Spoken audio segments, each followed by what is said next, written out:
विवाद जो मुजफ्फरनगर जो टाइटल है, तो ये अपने आप ही एक विवाद है। जब आप बोलते किसी को मुजफ्फरनगर के ऊपर फिल्म है, तो आप कोई भी आदमी सबसे पहले इसको दंगे से जोड़ता है। अच्छा, दंगे के ऊपर फिल्म है क्या, ये बात करते हैं।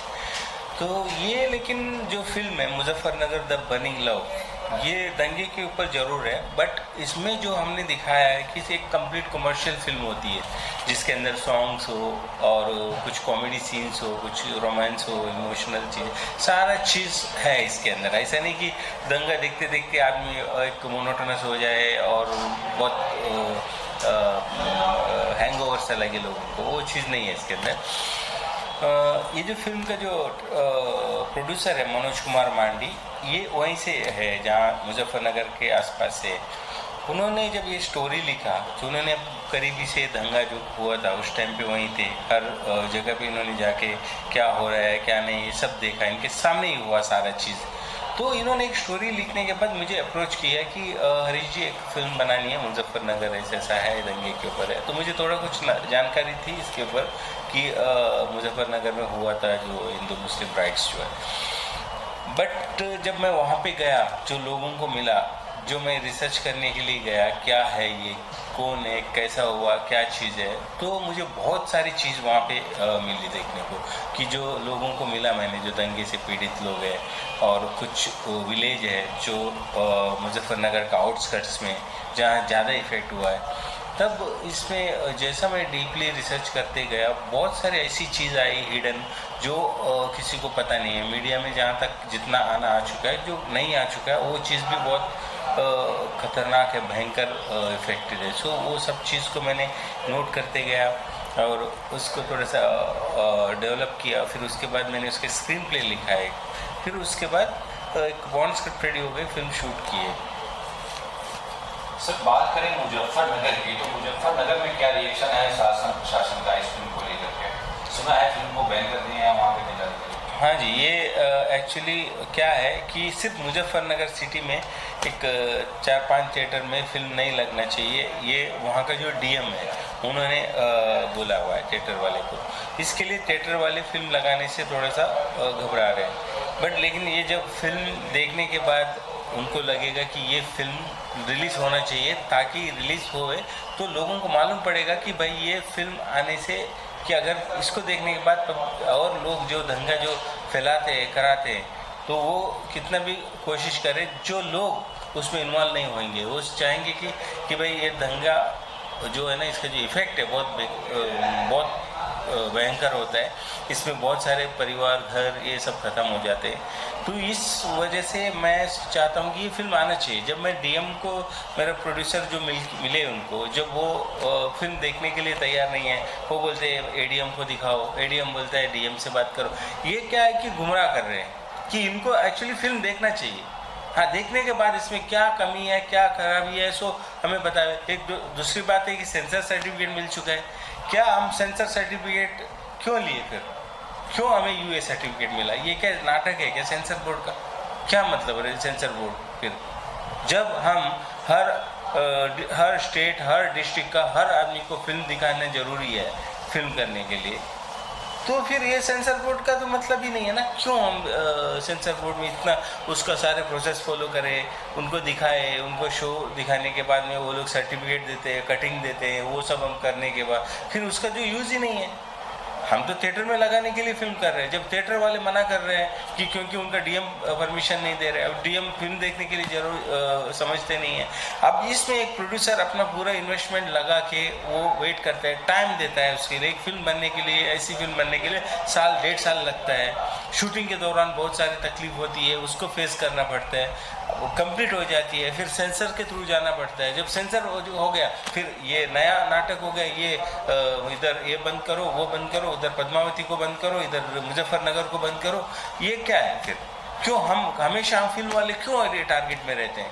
तो मैं अभी किसी को इंटरव्यू में बोला था कि हमारा हालत भी वही हो गया किसान के जैसा, जो गांव में सब किसान सुसाइड करते जा रहे हैं, आत्महत्या करते जा रहे हैं, वैसे हम भी करना पड़ेगा। और क्या करेंगे? जो अगर हमारा पूरा इन्वेस्टमेंट फिल्म में लग गया, वो उसका रिटर्न के टाइम पे हर आदमी आके बोलता है ये फिल्म रिलीज नहीं होना चाहिए, ये देखना नहीं चाहिए। अच्छा, ये कौन होते हैं दिखाने वाले? फिर सेंसर बोर्ड क्यों है? ये अकेला आदमी डिसाइड करेगा ये फिल्म अच्छा नहीं है, अगर ये फिल्म रिलीज होती है, अगर रिलीज होने के बाद में कुछ दंगे होते हैं कि क्यों, कौन कराते हैं दंगे, इसके लिए सिस्टम है ना, वो देखना चाहिए ना। एक जब एक थिएटर को आप सिक्योरिटी नहीं दे सकते तो फिर बाकी जो पूरा डिस्ट्रिक्ट वाले को कैसे सिक्योरिटी देगा गवर्नमेंट? ये कोई नहीं समझता ना। गवर्नमेंट सामने आके बोलती है कि कोई फिल्म आते, कोई सब चुप रहते हैं। आगे पूछना चाहिए कौन है ये लोग, कौन है ये विवाद क्रिएट कर रहे हैं, क्यों कर रहे हैं ये लोग, क्या है इनका रोल उसमें, तो ये कोई नहीं समझता। बहुत बड़ा तकलीफ है इस चीज़ का। मैं चाहता हूं कि जो उत्तर प्रदेश का जो सीएम है उनको इसमें आके देखना चाहिए कि क्यों आपका एक डीएम फिल्म रिलीज होने से मना कर रहा है। वो भी मुजफ्फरनगर का फिल्म है। मैं चाहता हूं वहाँ के लोग देखें, हिंदू हो मुसलमान सब देखें और देखने के बाद समझे इस चीज़ को कि भाई ये दंगा क्यों हुआ था और इससे नुकसान किसका हुआ। किसी भी पॉलिटिशियन का या किसी भी कोई पुलिस वाले का किसी का नुकसान नहीं हुआ होगा। इसमें नुकसान हुआ है तो सिर्फ आम आदमी का, मासूम लोगों का, जो दंगा कराए उसमें लगे हुए हर चीज़ में सपोर्ट करने में, उनका कभी किसी का नुकसान नहीं होता। ये तो मासूम जो औरत लोग हैं बेचारी घर पे रहती है, या बच्चे लोग हैं, या कोई ओल्ड एज आदमी है, बहुत सारे बुजुर्ग लोग हैं, उनको तकलीफ हुआ है। हम चाहते हैं कि लोगों के सामने आए जो मुजफ्फरनगर में हुआ दंगा, ये आज के बाद कहीं नहीं होना चाहिए। नहीं तो क्या होगा, आज मुजफ्फरनगर में हुआ, वो लोग तो समझ गए, वो तो आगे नहीं करेंगे वहाँ पे दंगा, कभी होने भी नहीं देंगे। उनको पता है क्या नुकसान है। हम फिल्म के जरिए दिखाना चाहते हैं कि इस कंट्री में कहीं भी नहीं होना चाहिए, ना हिंदू मुसलमान या कोई भी समुदाय का दंगा ना होना चाहिए। ये एक मैसेज है फिल्म के अंदर। और फिल्म पूरा भाईचारे की बात कर रहे हैं, जहाँ पे हिंदू मुसलमानों को हेल्प कर रहे हैं और मुसलमान हिंदुओं को हेल्प कर रहे हैं। ये भी दिखा है हमने दंगे में। लोगों के अंदर कोई इतना नफरत नहीं है जो आपको दिख रहा है कि लोग बढ़ावा दे रहे हैं इसको। और क्यों बढ़ावा दे रहे हैं? और मैं किसी भी पॉलिटिकल पार्टी को टारगेट नहीं करता हूँ, ना किसी भी इंडिविजुअल आदमी को टारगेट नहीं करता हूँ, या किसी समुदाय को, ना हिंदू या ना मुसलमान। मैं सब अच्छे हैं, सब अच्छे हैं। मेरे भी बहुत सारे फ्रेंड्स हैं और हमारे फिल्म में भी हम मिलजुल के, इसमें मुस्लिम्स भी थे, हिंदू भी थे, सब थे। सब लोगों को अच्छा लगा। सब मैंने यहाँ पे जब फिल्म कंप्लीट हो गई है वो दिखाया लोगों को, देखो फिल्म कैसा है, क्या है, आपका क्या फीडबैक है इसके लिए। तो सब लोगों ने बोला कि एक सही फिल्म बनाया आपने, बहुत अच्छी फिल्म बनाया। इवन सेंसर बोर्ड ने हमें यूए सर्टिफिकेट दिया इसीलिए। और अब डीएम बोलता है कि फिल्म आते दंगा हो जाएगा। आपको समझना चाहिए कि ये फिल्म देखूँ मैं पहले क्या है इसके अंदर। और जब रिलीज के टाइम पे, अभी 2 महीने से सब चल रहा है हम लोग का, रिलीज का सारे कैंपेन चल रहा है, प्रमोशन चल रहा है, तब तक नहीं बोलेंगे। अब रिलीज का टाइम आएगा 2 दिन पहले बोलेंगे थिएटर वाले को रिलीज नहीं करना है। ये कौन सा एक सिस्टम है, कौन सा तरीका है? इसमें कोई बात नहीं करते ना, कोई गवर्नमेंट हमारा, कोई आदमी इसमें बीच में आते ही नहीं है। जब फिल्म वाला पैसा उसमें रिकवर होना शुरू होता है, उसके पास पैसा आता है, कोई भी फिल्म हिट होता है तो गवर्नमेंट बराबर टैक्स लेने आती है उसमें। हम जीएसटी दे देते हैं, टिकट में भी जीएसटी लेते हैं, 28% लेते हैं। वो सब ठीक है, पैसा ठीक है, बस हमें सपोर्ट के लिए कोई नहीं आएंगे सामने। जब हम लोग फिल्म जो एक एक्टर है वो हर जगह टैक्स भरता है, एक टेक्नीशियंस है, सबका टीडीएस कट के पेमेंट जाता है, वो सब गवर्नमेंट को पैसे जाता है। जब फिल्म का इनकम आना शुरू होता है फिर इनकम टैक्स आ जाता है, सब आ जाता है, वो तब सब है। आज हमारे साथ कोई नहीं है। फिल्म का जो कहानी है, ऐसा लोग अंदेशा लगा रहे हैं कहीं ना कहीं सामाजिक सौहार्द को बिगाड़ने का काम हो गया, कुछ ऐसा इस तरह का कहानी में तो कुछ है क्या? ऐसा कुछ भी नहीं है।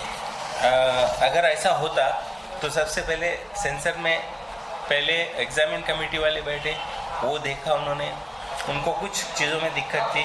उसके बाद हमने रिवाइज कमेटी में डाला। जब रिवाइज कमेटी में फिल्म गई तो रिवाइज कमेटी वाले ने इसको यूए सर्टिफिकेट देके कुछ चीज़ें हैं जैसे 2013 लिखा हुआ था पहले, उसको हटा दिया गया। तो हमने ठीक है, हमें प्रॉब्लम नहीं है। जो आप लोग की एक्सपर्टीज़ हो, जो सेंसर बोर्ड का रोज काम है, सेंसर के लिए 50 से फिल्म आती है, उसको देखते हैं सर, एक्सपर्टी आपने बोला ये आने से इससे प्रॉब्लम हो सकता है, सो हमने एक्सेप्ट कर लिया, निकाल दिया। अभी भी हम यही बोल रहे हैं कि अगर डीएम उनको थोड़ा सा डर लगता है या उनका उनको दंगा होने का कुछ ऐसा डाउट है तो सीएम से बात करें हम। सीएम जो है हमारे जो योगी आदित्यनाथ जी, वो इस चीज़ को ज़रा ध्यान से देखें, क्योंकि ये किसी का इन्वेस्टमेंट है और कितने लोगों का टाइम, करियर सब जुड़ा हुआ है। आपको इस बात को सीरियसली लेना चाहिए। हाँ ठीक है, बंद होते तो अपना क्या, ये ठीक नहीं है ना। उनको एक फिल्म है, उनके लिए कुछ नहीं है, बट उसमें कितने लोग जुड़े हुए हैं और कितने लोगों का नुकसान होगा। तो मैं जो बोला था, जो किसान जैसा जो आत्महत्या कर लेंगे हम फिल्म वाले, क्या करेंगे जब आप फिल्म रिलीज होने नहीं देंगे। और दूसरी बात, रिलीज हो गई तो दंगा होने का प्रॉब्लम है आपको, क्या नहीं हुआ, ऐसा होता ही नहीं कभी। क्योंकि अगर फिल्म के अंदर एक मैसेज है तो लोग समझ जाएंगे बस। तो सर क्या कहना चाहेंगे, काफ़ी प्रयासों के बाद फिल्म आपकी रिलीज हो रही है जी, क्या कुछ कहना चाहेंगे? बहुत खुशी है कि फाइनली फिल्म रिलीज़ हो रही है। बहुत मेहनत की है इस फिल्म के अंदर, 1 साल, उससे पहले 1 साल रिसर्च की थी फिल्म के बारे में। तो फाइनली बहुत अच्छा लग रहा है कि फिल्म रिलीज़ होने को आई है, क्योंकि ये सिर्फ एक दंगों पे बेस्ड फिल्म नहीं है। दंगों के साथ साथ जो आधी सच्चाई 2013 में बाहर आई थी, उसको पूरे तरीके से आम जनता तक पहुंचाने की कोशिश की गई है इस फिल्म के ज़रिए। फिल्म में सर आप लीड रोल में नजर आ रहे हैं जी। तो फिल्म को लेकर आपका किस तरह का अनुभव रहा? काफ़ी फाइटिंग और काफ़ी एक्शन भरा मूवी नजर आ रहा है पोस्टर को देख के। जी, काफ़ी अच्छा अनुभव रहा, क्योंकि पहली जो 2 फिल्में थी मेरी, वो on and on commercial film थी, यारियां कहो या हीरोपंती। ये एक सोलो एक रिस्पॉन्सिबिलिटी मेरे शोल्डर पे है। तो उस हिसाब से मुझे ऐसा लगता है एज एन एक्टर, हमेशा एक एक्टर को भूख रहती है कि वो एक अलग तरीके का किरदार करे। और मुझे इतनी शुरुआती दौर में मेरे करियर के एक रियलिटी फिल्म, जो एक रियल एक हादसा हुआ था हमारे देश में मुजफ्फरनगर के अंदर, उस पर बेस्ड एक फिल्म करने का मौका मिला। तो मैं चाहता हूँ कि इस फिल्म के ज़रिए जो एक मैसेज हम पूरी जनता तक देना चाह रहे हैं वो अच्छे से कन्वे हो। वो मैसेज ये है कि आज की जो हमारी जनरेशन है ये बहुत स्मार्ट हो गई है। ये जातिवाद और रिलीजन्स, इन लोगों से, इन सब चीज़ों से ऊपर उठ के आज ह्यूमैनिटी और पीस हमारी जो बोल सकते हैं, अगर मैं हिंदी में बोलना चाहूँ तो हम पहले इंसानियत को बढ़ावा देना चाहते हैं और बाद में ये सब चीज़ें बीच में आती हैं। तो उस चीज़ को मद्देनज़र रखते हुए इस फिल्म को बनाया गया है। एक्शन तो मान बढ़ेगा, आपसे थोड़ा रोमांस के बारे में जानना चाहेंगे। फिल्म में किस तरह का रोमांस है? फिल्म में भरपूर रोमांस है, क्योंकि हम लोग एक on and on Bollywood film बना रहे हैं, कमर्शियल फिल्म बना रहे हैं। तो इसमें आपको सिर्फ एक डॉक्यूमेंट्री टाइप के 2000 दंगे पे हुए जो आपके हो गया, तो बॉलीवुड बेसिकली वापस ले लेता हूँ। फिल्म में आपको भरपूर रोमांस देखने को मिलेगा, क्योंकि हमने ये एक डॉक्यूमेंट्री ने एक प्रॉपर बॉलीवुड कमर्शियल फिल्म बनाई है। तो कमर्शियल फिल्म को मद्देनजर रखते हुए हमारी ऑडियंस को हर तरीके का मसाला इसमें देखने को मिलेगा। इसमें 4 गाने हैं, मोहित चौहान जी का एक गाना है, नकाश अजीज जी का गाना है और 2 गाने हैं। इसके अंदर एक आइटम सॉन्ग है। उसके अलावा इस फिल्म में भरपूर कॉमेडी है। ऑफकोर्स जो बेस है वो जो वायलेंस हुआ था, जो एक रियल रीज़न था पीछे 2013 में जो मुजफ्फरनगर में हुआ था, उसको बेस रखते हुए फिल्म को बनाया गया है। लेकिन इसके अंदर हर एंगल आपको देखने को मिलेगा। मुजफ्फरनगर में राइट्स के बाद तो कहीं ना कहीं अपने कंट्रोवर्सी में आ सकते हैं आप, या फिर आपकी फिल्म में कंट्रोवर्सी में आ सकते हैं, नहीं, कंट्रोवर्सी में ऑलरेडी आ चुके हैं और नहीं चाहते थे कि कंट्रोवर्सी में आए हम लोग, क्योंकि हमारा जो उद्देश्य था फिल्म को बनाने का, वो कंट्रोवर्सी में ना आने की बजाय हमारा उद्देश्य सिर्फ ये था कि जब 2013 में दंगे हुए थे तो मीडिया के पास ये जो भी लोग इस चीज़ को कवर करने पहुंचे थे, उनके पास बहुत कम समय था। उस कम समय में जो एक्सक्लूसिव चीज़ें वो दिखा सकते थे उन्होंने दिखाई, जैसे कि इतने हिंदुओं ने इतने मुस्लिम्स को मारा, इतने मुस्लिम्स ने इतने हिंदुओं को मारा। लेकिन क्योंकि हमारे पास 1 साल का समय था रिसर्च करने का, रेकी करने का, उस दौरान हमें ऐसी बहुत सारी चीज़ें पता चली जो आज तक भी बाहर कहीं अवेलेबल नहीं है, फैक्ट्स जो लोग देख पाए कि कितने ऐसे मुस्लिम भाई लोग थे जिन्होंने अपनी मस्जिद के अंदर हिंदुओं को छुपाया, पनाह दी, जिससे कि वो बच जाएं इस मारकाट से। कितनी ऐसी हिंदू फैमिलीज थी जिन्होंने मुस्लिम फैमिलीज को अपने घर में छुपा के रखा, उनको अपने तरीके के कपड़े पहनाए जिससे कि ये मारकाट ना हो। इसके अलावा एक आम इंसान की ज़िंदगी में मुजफ्फरनगर में क्या असर पड़ा, ये बात बाहर नहीं आई। क्या वो इंसान आज 2017 हो गया है? क्या वो इंसान आज ठीक है? क्या वो अपने पैरों पे दोबारा खड़ा हो गया? क्या उसकी फैमिली में जितने भी लॉसेस हुए थे, जो लोग मर गए थे, उनकी कोई रिकवरी हुई? सरकार से उन्हें कोई हर्जाना मिला? क्या उनकी जो बिजनेस, इतनी बड़ी शुगर इंडस्ट्री है वहाँ पे, ये सब चीज़ों पे जो इफेक्ट पड़ा था, क्या वो चीज़ें ठीक हो गई? ये किसी ने नहीं बताया अभी तक। तो हम यही बताना चाहते हैं इस फिल्म के जरिए कि ऐसी एक छोटी सी चीज को अगर सही समय पे नहीं रोका गया तो कितना बड़ा दंगे के रूप में कन्वर्ट हो गया, और उसकी वजह से आज तक इंसान सफर कर रहे हैं। उसको वहीं रोका जा सकता था लेकिन नहीं रोका गया। काफी एक्शन वाला फिल्म है, इसमें काफी डबल रोल में भी आप नजर आ रहे हैं, तो आपसे फिटनेस के बारे में जानना चाहिए, कितना आपको फिटनेस पर में ध्यान देना पड़ा? जी, मैंने कुछ 15 किलो गेन किया वेट इसके लिए, क्योंकि मैं जनरली अपने आप को लीन रखता हूँ, लेकिन क्योंकि मुजफ्फरनगर का लड़का है तो दूध घी वगैरह और गुड़ वगैरह खाने वाला लड़का है, तो उस हिसाब से। और मेरा जो कैरेक्टर है इस फिल्म के अंदर देव मलिक नाम का कैरेक्टर है, जो कि एक रेंज शूटर है, तो वो नेशनल लेवल चैंपियन पे अपनी तैयारी कर रहा है, नेशनल लेवल के ऊपर तैयारी कर रहा है रेंज शूटिंग की, क्योंकि मुजफ्फरनगर से तो ये अपने शहर आता है छुट्टियों में, और उस दौरान इससे प्यार भी होता है और उसी दौरान दंगे हो जाते हैं। उस दंगे के अंदर ये कैसे फंसता है और एक रेंज शूटर जो अपने देश को रिप्रेजेंट करता है वो कैसे एक शूटर बन जाता है, ये आपको एक जर्नी देखने को मिलेगी मेरे कैरेक्टर की इसमें। इनके लोकेशन के मामले से देना चाहिए, कहाँ शूट मिलेगा? जी, सबसे बड़ा टीआरपी या सबसे अच्छा जो प्लस पॉइंट है इस फिल्म का ये है कि हमने हर वो ऑथेंटिक लोकेशन जहाँ जहाँ दंगे हुए थे वहीं जाके उस चीज़ को शूट किया, और वहाँ के लोकल लोगों के सपोर्ट के साथ शूट किया, जिससे कि हम कोई भी ऐसी चीज़ ना दिखा दें जो वहाँ हुई नहीं थी, या जो वहाँ पे ज़्यादा हुई थी हमने कम दिखा दी, या जो कम दिखा दी जो कि ज़्यादा हुई थी। तो हम लोगों ने हर वो रियल लोकेशन को यूज़ किया जहाँ दंगे हुए थे, जहाँ जहाँ ये हादसे हुए थे, तो हर चीज़ आपको रियल दिखेगी फिल्म के अंदर। आपको नजर आ रहा है कि फिल्म की जो हीरोइन है, एक्ट्रेस है, वो नजर नहीं आ रही? फिल्म की हीरोइन आज 15 तारीख है, कल हमें ज्वाइन कर रही है। एक्चुअली वो चेन्नई में शूट कर रही थी, उनकी कमिटमेंट थी, और हमारे प्रोड्यूसर थोड़ा बीमार चल रहे थे, इस चक्कर में हम लोग थोड़ा डिले हो गए, लेकिन डेफिनेटली कल से वो हमें ज्वाइन कर रही है, फिलहाल शूट कर रही है चेन्नई में। फिल्म को लेकर क्या एक्सपेक्टेशन है आपकी? फिल्म को लेके एक्सपेक्टेशन यही है कि जो हमारा मैसेज है वो हमारी जनता तक कन्वे हो, के हम जो जनरेशन, आज की जनरेशन में मानता हूँ कि पहले एक जनरेशन ऐसी थी हमारी, जो बड़े बुजुर्ग हैं, उनके अंदर कहीं ना कहीं वो एक मतभेद, वो भेदभाव जातिवाद को लेके रहता था, मैं डिनाई नहीं करूँगा। लेकिन आज की जो जनरेशन है, आज जो आप लोग हैं, हम लोग हैं, हम जो यंगस्टर्स हैं, हम लोग आपस में एक दूसरे से पूछते नहीं भाई तुम हिंदू हो या मुस्लिम हो, अगर आपका काम अच्छा लगा तो मैं बेधड़क आपकी तारीफ करूंगा, आपने बहुत अच्छा काम किया, बाद में आपका नाम जानना चाहूंगा, पहले आपके टैलेंट की तारीफ करूंगा। तो वही जो हमारी जनरेशन है वो ये जातिवाद और इस तरीके के कम्युनल जो चीज़ें होती हैं रिलीजन को लेके, इनसे बहुत ऊपर उठ गई है, और मैं चाहता हूँ कि हमारे फिल्म के जरिए भी जहाँ जहाँ ये चीज़ें नहीं अभी तक डेवलप हुई हैं वो डेवलप हो, कि इंसानियत पहले है, बाद में जाति आती है, बाद में रिलीजन आते हैं, हमें एकता को प्रमोट करते हैं हम इस फिल्म में, कि ये सब हम सब एक ही लोग हैं और हमारा पूरा नेशन है। अपने छोटे छोटे प्रांत को ना देख के हमें पूरे भारत को देखना चाहिए कि हमारा भारत जो है वो तरक्की कर रहा है कि नहीं। अगर भारत में कहीं कोई छोटी कमियां हैं तो वो उन पे हमें काम करना चाहिए। तो वो इस फिल्म के जरिए आपको देखने को मिलेगा कि हम लोग बेसिकली अपने नेशन को और आगे बढ़ाने की बात कर रहे हैं फिल्म के जरिए। आपके अलग पर्सनल लाइफ पर मैं आपसे जानना चाहेंगे जी, आप कहाँ से हैं, यहाँ तक किस तरह से आपने मतलब अपना स्टेप लिया? जी, मैं दिल्ली का रहने वाला हूँ, और जो मेरे नाना जी हैं प्रोफेसर आर.बी. शर्मा, वो नेशनल स्कूल ऑफ ड्रामा में दिल्ली के उसमें डायरेक्टर थे। तो शुरू से ही एक एक्टिंग को लेके शुरू से रुचि थी मुझ में, और उनका एक बताया हुआ छोटा सा प्लान था, उसको मैंने फॉलो किया, तो मैं आज यहाँ तक पहुँच गया। मैंने किशोर नमित कपूर जी के यहाँ से एक्टिंग इंस्टीट्यूट से उनके अपना कोर्स किया। उसके बाद मैं नादिरा जी के साथ 2 साल मैंने थिएटर किया एकजुट थिएटर ग्रुप से, फिर कुछ कमर्शियल एड किए थे अराउंड 55-50। उसके बाद राकेश रोशन जी को असिस्ट किया क्रिश 3 में, एंड फाइनली पहली फिल्म यारियां मिली उसके बाद मुझे। तो अभी आप खुश हैं, आप लीड रोल में आप नजर आ रहे हैं? जी, बहुत खुश हूँ, और चाहता हूँ कि आगे भी मुझे अच्छे काम करने का मौका मिलता रहे।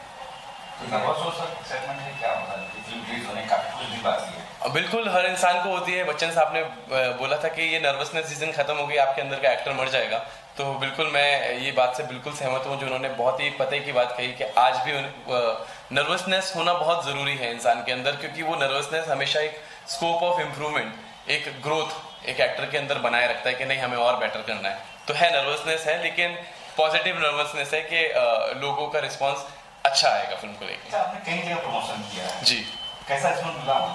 बहुत ज़बरदस्त। मैं इतना एक्सपेक्ट नहीं कर रहा था, क्योंकि मेरे जहन में यारियां के दौरान जो मैंने प्रमोशन किया था तो मेरे लिए वो एक बेंचमार्क था कि यार इसे प्रमोशन बोलते हैं, अचानक इतना बड़ा एक्सपोजर मिलेगा।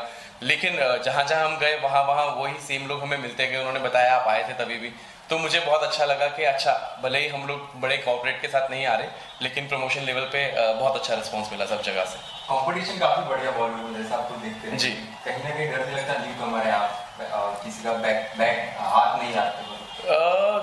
कंपटीशन से डर नहीं लगता, डर इस चीज़ से लगता है कि मेरी पर्सनल अपने आप के लेवल से ग्रोथ कम ना हो जाए, मैं अपने आप को इम्प्रूव करना चाहता हूँ। तो अगर डर लगता है कहीं उसी चीज़ से लगता है कि कहीं मैं रुक तो नहीं गया, क्या मैं इम्प्रूव कर रहा हूँ कि नहीं कर रहा हूँ, इस चीज़ से डर है। बाकी किसी और से तो ऐसा कोई डर नहीं है।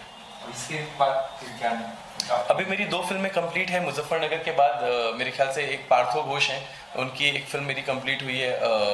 उसके अलावा अभी मैंने एक वाराणसी जंक्शन नाम से एक फिल्म कंप्लीट किया है, मैडनेस ऑफ बनारस। ये फिल्म में मेरे फादर का किरदार गोविंद नामदेव जी ने किया है। जरीना वहाब मेरी मदर बनी है और अपना अंजन श्रीवास्तव जी हैं, काफ़ी अच्छे स्टार कास्ट के साथ फिल्म बनाई है। तो ये 2 फिल्में मेरी कंप्लीट हो चुकी हैं। ऑडियंस से कुछ कहना चाहेंगे? 17 नवंबर 2 दिन रह गए हैं, तो आप सबको आना है अपने नज़दीकी सिनेमाघर में। प्लीज़ आके ये फिल्म देखिए, क्योंकि इस फिल्म का जो मैसेज है आई एम श्योर वो आपको हमेशा जो भी ये फिल्म देखने आएगा घर एक अच्छी सोच लेके जाएगा, एक अच्छी सीख लेके जाएगा और अपने आसपास के लोगों को भी एक अच्छा मैसेज देगा।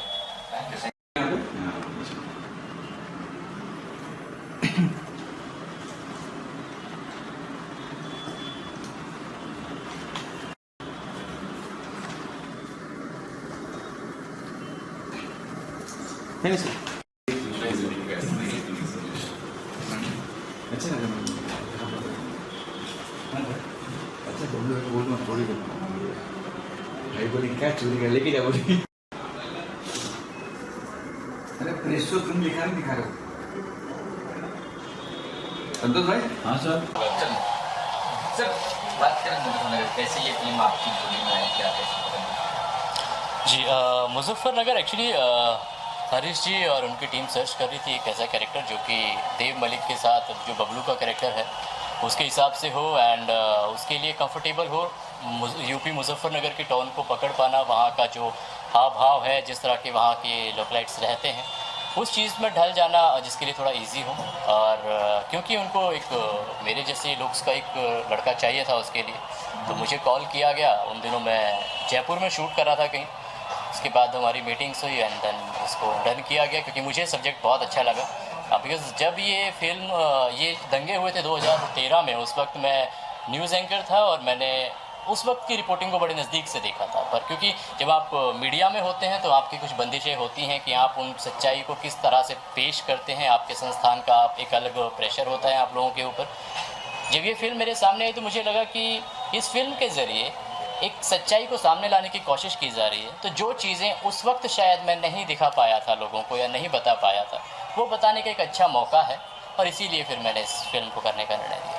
जैसे कि आपने कहा आप रिपोर्टर थे, आपने देखी भी बताई भी होगी, कितना सिमिलर लगा आपको फिल्म में और उस फिल्म में? लगा कि सिमिलर थी? देखिए मैंने कहा कि वहाँ कुछ बंदिशें होती हैं, एक दायरे के अंदर ही आप दिखा सकते हैं, बहुत सारी रिस्ट्रिक्शंस होती हैं, आप किसी संस्थान के खिलाफ नहीं दिखा सकते, किसी पार्टी के खिलाफ नहीं जा सकते, क्योंकि चाहे वो पॉलिटिकल प्रेशर की बात हो, चाहे हमारा एक दायरा होता है कि एक फिक्स पैटर्न है, हम उतने ही दिखा सकते हैं, उससे ज़्यादा नहीं दिखा सकते, क्योंकि हमारी गाइडलाइंस होती हैं। जब हम फिल्म बनाने जाते हैं तो वहाँ हमारे ऊपर इस तरह का कोई प्रेशर नहीं होता। हमारा मकसद होता है उस सच्चाई को सामने लाना कि वो क्या हुआ था, चाहे वो किसी भी पार्टी की गलती हो, किसी भी एडमिनिस्ट्रेशन की गलती हो, हमारा मकसद सिर्फ उस सच्चाई को सामने लाना होता है। तो यहाँ हमारे ऊपर थोड़ी ज़्यादा फ्रीडम होती है, लेकिन आजकल जो हालात हैं वो ये कोशिश की जा रही है कि ये जो फ्रीडम है इसको ख़त्म कर दिया जाए। आज आप देखते हैं आए दिन कोई भी अच्छी फिल्म बनाता है तो उसको रिलीज़ नहीं होने दिया जाता है, चाहे कोई भी हो। बहुत सारे एग्जांपल पीछे हैं, अभी चल ही रहे। हमारी फिल्म को भी रोकने की कोशिश फ्रॉम द बिगनिंग चल रही है, चाहे वो शूटिंग के दौरान की बात रही हो, शूटिंग से पहले की बात रही हो, चाहे वो सेंसर की बात रही हो। और अभी तो मुजफ्फरनगर के जो डीएम है उन्होंने कहा है कि वो फिल्म को यहाँ रिलीज़ नहीं होने दिया जाना चाहिए, थिएटर्स को कॉल करके। और हालात ऐसे हैं कि ना वो लिख के देने को तैयार हैं और ये देने को तैयार हैं लिख के कि नहीं लगनी चाहिए, लगाने दूंगा, और ना ये लिख के देने को तैयार है कि लगा लीजिए।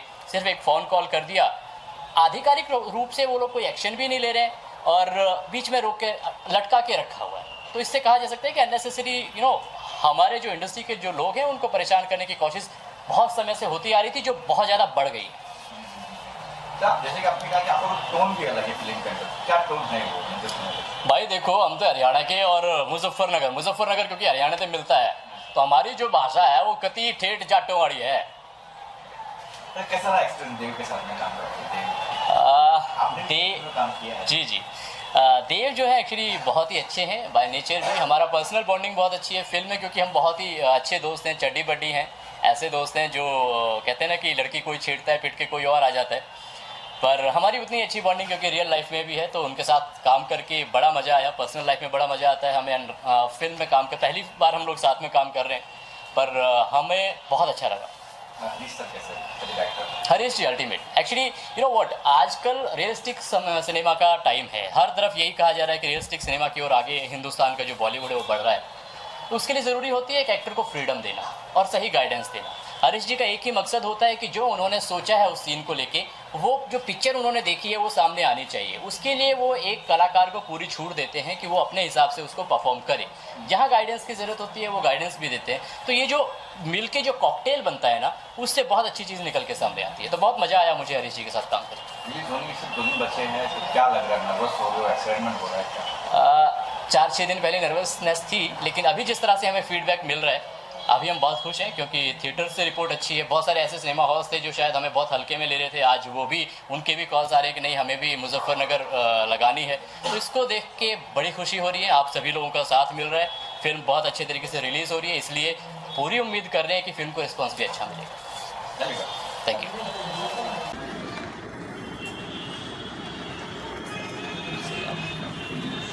जी राज, मुझे पता है आप लोग 3 घंटे से वेट कर रहे हैं, पर क्या करूं, मैं बहुत ज़्यादा आज फंसा हूं क्योंकि टाइम मैं यहीं पे हूँ, मैं